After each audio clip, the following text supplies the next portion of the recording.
Hello and welcome to Twist List. Today we are looking at 10 world traditions of death throughout history. Since the dawn of time, human beings have been obsessed with death, dying, and our ultimate fate in this mortal coil that we know will be our destiny. We know we are going to die, and that sets the stage for some deep, existential questions about the meaning of life.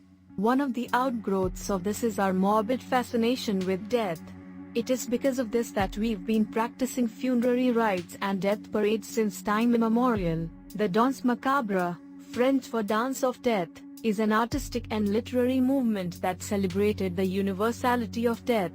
1. Emerging as the Black Death ravaged Europe, it influenced plenty of art and culture that came after it, from classical ensembles to the modern-day New Orleans jazz funerals. From Willie Stokes Jr., a man who had a casket made to look like a Cadillac, complete with blinking headlights, to more common things like cremation, humans have been extremely inventive when it comes to how they're going to pay their respects to the dead. At number 10 we have prehistoric burials. Before we get around to the caskets, rituals, dances, and mortuaries we are familiar with today, we need to look at the practice of burying the dead throughout human history. Humans have been doing so in elaborate ways for a very, very long time, with the first burials that we know about dating as far back as 1 lakh years ago. Casket Cave in Israel is one of the oldest burial sites we've found, dating back to the Middle Paleolithic period of human history. 2. Featuring the bodies of at least 27 Paleolithic individuals as well as several animals dating from different periods, this grave site was unmistakably intentional because of one prominent feature: decorations. The decorations of the skulls and other body parts were done with red ochre, and other instruments of decor were observed at the site. 2 of the skeletons are almost entirely intact. The skulls had been painted with red ochre, which was most probably done as part of a religious funeral rite of some sort. The 9th spot on the list is occupied by Tomb of the Mutilated. These rudimentary and archaic grave designs set the stage for what would become the modern caskets of all types we find around the world today. The bodies found at the Casket Cave burial site also had some other unmistakable features, most notably that all of them seemed to be the victims of violence of some sort. The Paleolithic was a rough time, between intertribal violence, familial rivalries, and the difficulty in securing food without being killed by an angry wild animal, and they seemed to have taken the funeral rites, which happened often, very seriously. Shells were found, along with a set of deer antlers, snail shells, and other such objects which were obviously used to decorate this mass grave. 3. This set the stage for another invention that would come many, many years later: the tomb. While the mass graves of prehistory were definitely decorated, they were just the basic forerunners to what would be the tomb, which is an actual structure built around the bodies, typically of families or other tight bands of people. A tomb is a built or excavated encasement, which separates it from mass graves. One of the oldest known tombs comes from the Neolithic period, about 6,000 years ago, and was discovered in modern-day Spain. Experiments and DNA analyses of this site have uncovered that these bodies are of families, and they were buried together. It's safe to say that funeral arrangements were a responsibility of the close family for a very long time, and those family members wanted to make more lavish structures to honor their dead. Number 8 on our list is among the catacombs. From the tombs of old, it was only a matter of time before the structures built in the honor of the dead became both more intricate and more massive. Catacombs are vast, labyrinthine underground cemeteries that can house tons of bodies. These excavated structures are like whole cities of tombs underneath the ground where the living dwelled. 4. Catacombs served a whole new purpose that the graves of old simply couldn't. They were accessible, but they weren't too accessible. Throughout history, grave robbing was a real problem that people faced, with graves not only desecrated but belongings and even whole bodies being stolen. Catacombs provided accessible galleries where people could enter and pay their respects, while resting loved ones and precious belongings that needed to be hidden could literally rest in peace, even in times of constant strife. Needless to say, between sheer depth and secret, labyrinthine passages, people who buried their dead in catacombs had little to fear in the way of grave robbers and other malicious persons. But catacombs were more than just cemeteries underground. Significant effort went into the art, architecture, and design of these subterranean cities of the dead. Some feature pillars which span several meters and walls made entirely from highly organized piles of bones, decorated in such a way to give a mosaic look or to add a pattern to an otherwise blank canvas of excavated earth. At number 7 we have Set Ablaze. The Vikings had a rather unique and lengthy process for honoring their dead and lost loved ones.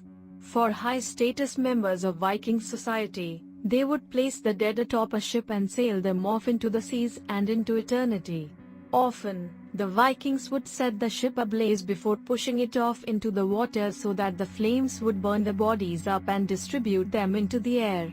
This was, however, reserved for only the Vikings of extremely high social status, as this was a time-consuming practice, and it would have been unthinkably grueling to have to build an entire ship, a task that took hundreds, if not thousands, of labor hours. For each and every burial, the ships weren't always sailed off, nor were they always set ablaze, but we know that they were involved in particularly important rituals that paid respect to great warriors or leaders.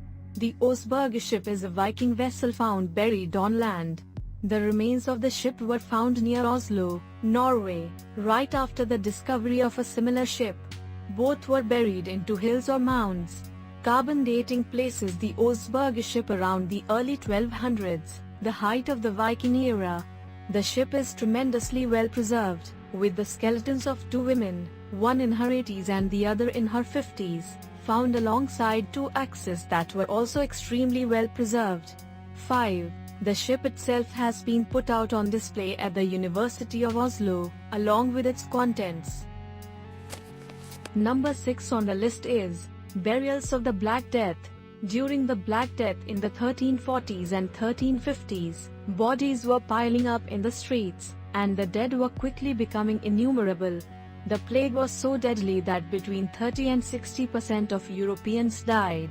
Stop and think about that for a second. You've got 10 close friends or family members. When the pandemic hits, 3 to 6 of them won't make it. The plague was a terrifying time, as we've seen. Up until this point in history, funeral and burial rituals were often elaborate, even as far back as the Paleolithic. But once the plague came about, the dead was simply too numerous to bury and far too deadly to handle for fear of further spreading the infection. The plague quickly enveloped Europe, and soon, some bizarre strategies to deal with the disease sprung up. You've probably seen depictions of plague doctors dressed as birds, though this costume didn't come about until the 1600s. As much as the bird outfits looked like the product of some macabre superstition, they were actually very sensible. The masks and overcoats protected doctors from contact with the disease. Even in the 1340s, though, they definitely knew that coming into contact with the plague victims could be fatal. The culture that sprang up during the several centuries of plague that haunted Europe could very well be seen as one giant funeral ritual. And here's where the phrase "no man's land" came to be. In 1348, the Bishop of London bought a property appropriately called No Man's Land for burying plague victims. Here, the dead would be stacked several bodies high without much regard to funeral rites at all, and then covered with dirt so as to prevent spread of the infection. 6. When No Man's Land filled up, another man bought an adjacent 13-acre property for more plague burials. This was genius, and another notable feature of these properties was that they were far removed from London. The Black Death was the peak time in history where funeral rituals were less concerned with honoring the dead and more concerned with not joining them. The 5th spot on the list is occupied by La Danse Macabre. The French phrase that's been popularized in Western literature and art literally translates to the dance of death and has a fascinating history. As the bodies piled up throughout the plague, people came up with various ways to cope, and among them was the expression of death as a personified entity. Much art, literature, culture, and even music reflected the death that was seemingly all around the European world at the time. This all served as a sort of comforting acceptance of the universality of dying. Death is not only inevitable but also impartial, and it doesn't care whether you're rich or poor, a saint or a sinner, it comes for us all. This concept also served, in a time of much social stratification, as an equalizer. No matter how good you think you have it, death comes for us all.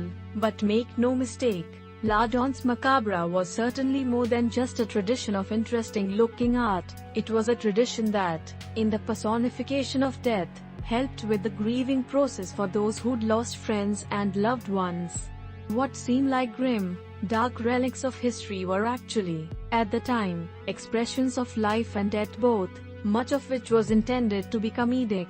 Through elaborate plays, elegant paintings, sweet, soulful music, and yes, even comedy, people of the Middle Ages lived La Danse Macabre to gain mastery over the death that beset them on all sides. It gave them a sense of control, at least in mind. 7. Number 4 on the list is flagellants. Another strange tradition of death that sprang up from the plague was self-flagellating, as was performed by religious sects. People would go walking through the European cities and towns beating, carving, and cutting themselves. These sects also denied themselves food and water and would starve themselves. They lived an extremely ascetic life deprived of pleasure, thinking that the plague was from God for man straying from Him in the pursuit of earthly pleasures. 8. In a terrifyingly uniform fashion, these masochists would waltz into a city that was plagued with death and riddled with corpses, head straight for the local church to give their prayers, and then find the town center, where they would form into a circular unit and begin their litany of self-harm and abuse. With large, knotted whips, they would beat themselves and each other in hopes of pleasing God and fending off the deaths that had beset the city they found themselves in. While flagellants, like ascetics, existed long before the Black Death, never had it been so popularized and practiced out in the open before. The Black Death made flagellants a household name. At the third place we have New Orleans Jazz Funeral. The opposite of the flagellants abusing themselves and depriving themselves of all earthly pleasures are the participants in New Orleans jazz funerals. Of course, a prominent part of the jazz funeral is a procession carrying the coffin to be buried, but there's more to it than that. These traditions of death are essentially block parties where the living celebrate the deceased with big parades and loud music. It's not uncommon to see people dressed up in costumes dancing around the streets. Music, especially jazz, is a prominent feature of every aspect of New Orleans life. This comes from the rich traditions of La Danse Macabre and the African roots of celebration of all aspects of life, including death. 9. And these block parties are no small deals, either. Some have lasted up to a week. They have horses, radio stations with DJs and loudspeakers, headdresses, and so on. But this isn't just a vain excuse for a good time. There is a rich meaning of life after death woven into the celebration.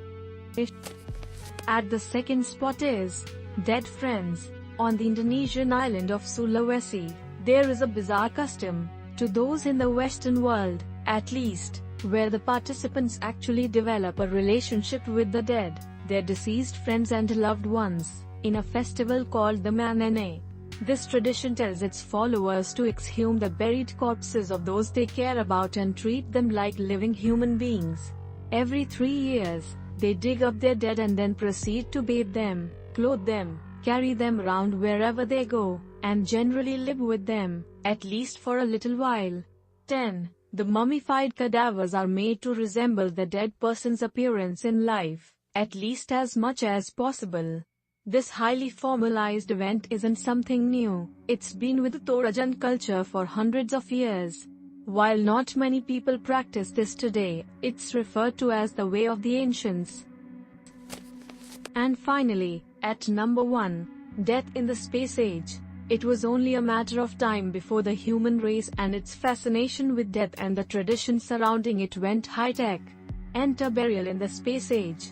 Companies are now springing up to offer you the chance to blast your loved one into the night sky, offering the concept of having them rest among the stars.